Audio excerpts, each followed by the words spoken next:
Nous ne savons pas ce qui se cache derrière nos intentions.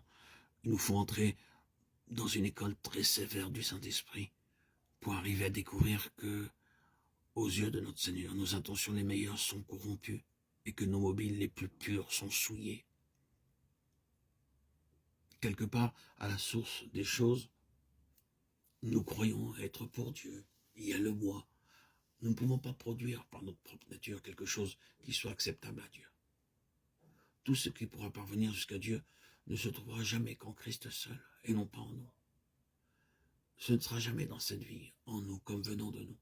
C'est là la différence qu'il y aura toujours entre Christ et nous-mêmes. Bien qu'il demeure en nous, il reste lui seul l'objet du bon plaisir et de la satisfaction de Dieu. Et la seule leçon fondamentale que vous et moi nous ayons à apprendre durant cette vie, sous l'enseignement et la révélation et la discipline du Saint-Esprit, c'est qu'il est, lui, autre que nous. Et cette nature autre est réellement une chose absolue. C'est là une des leçons difficiles. C'est certainement une leçon que ce monde se refusera à apprendre. Elle s'oppose directement à tout ce système d'enseignement basé sur l'humanisme, la chose merveilleuse qu'est l'homme, et tout ce verbiage horrible qui, de jour en jour, est propagé par la voix des ondes pour inviter le monde à vivre de son mieux, à produire ce qu'il y a de meilleur, à essayer d'être le meilleur possible. Et l'on appelle cela le christianisme. Oh non, non, non. Lorsque nous sommes arrivés au meilleur de nous-mêmes, il y a un abîme infranchissable entre ce que nous sommes et les commencements de Christ. Lorsque nous atteignons notre point, le meilleur, nous n'avons pas touché à Christ. C'est absolu, mais nous n'avons pas besoin peut-être d'insister sur cette vérité. Pour la plupart d'entre nous, nous en avons appris quelque chose. Mais tandis que nous connaissons cela dans notre expérience, acceptons cependant le réconfort que nous trouverons peut-être à entendre encore précisément ce qui nous arrive. Que fait le Seigneur? Que fait le Saint-Esprit en nous? La chose fondamentale qu'il veut nous apprendre, c'est que nous sommes une chose et que Christ en est une toute autre. C'est la leçon la plus importante que nous ayons à apprendre, car il ne saurait y avoir rien de constructif avant que nous la possédions. La toute première, c'est donc la nature entièrement autre de Christ, en opposition absolue avec la nôtre.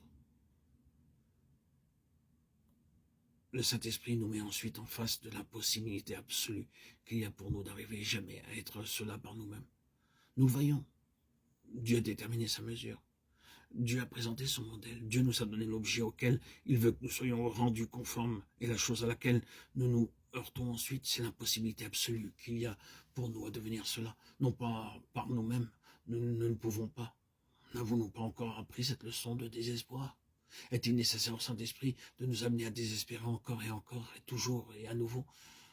Pourquoi ne pas désespérer définitivement et en finir une fois pour toutes? Pourquoi avoir à désespérer encore de jour en jour? C'est tout simplement parce que nous cherchons encore quelque chose, quelque part en nous-mêmes, quelques lambeaux de bonté que nous puissions présenter à Dieu pour le satisfaire, lui être agréable et répondre à ses exigences. Nous ne le trouverons jamais. Reconnaissons-le. Toutes nos œuvres de justice sont comme un vêtement souillé. Nos œuvres de justice, tous ces efforts que nous faisons pour être justes, oui, le Seigneur dit de cela, vêtements souillés. Reconnaissons cela une fois pour toutes. Si nous regardons au-delà de ce que nous affirmons ici, nous verrons où cela doit nous conduire. Cela nous conduit à la position la plus glorieuse. Cela nous conduit à cette fin glorieuse que le Seigneur Jésus désigne de cette manière en ces jours où l'expérience allait devenir intérieure.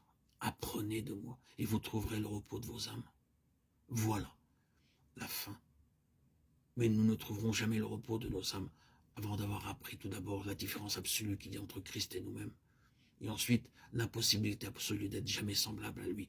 Parce que nous pouvons, ce que nous pouvons découvrir en nous-mêmes, par ce que nous pouvons produire ou accomplir par nous-mêmes. Ah, ce n'est pas en nous. Ce ne sera jamais parce que nous sommes en nous-mêmes. Il vaut donc mieux désespérer de nous-mêmes une fois pour toutes. Ces deux choses sont fondamentales.